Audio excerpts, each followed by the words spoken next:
O anãozinho palhocense Ireno José dos Santos, de 80 anos, que vive no asilo Irmão Joaquim, em Florianópolis, há mais de 24 anos, recebeu na tarde dessa segunda-feira sua tão sonhada cadeira de roda adaptada.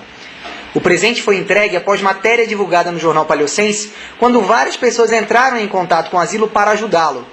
Ireno recebeu a cadeira da Associação Florianopolitana de Deficientes Físicos e mais R$1.000 da família Pereira, de Palhoça. O anãozinho ficou conhecido em Palhoça quando trabalhava como engraxate e depois como segurança dos presos na delegacia. Em 1985, sem filhos e sem familiares, foi parar no asilo. Confira a matéria completa na edição 210 do jornal Palavra Palhocense.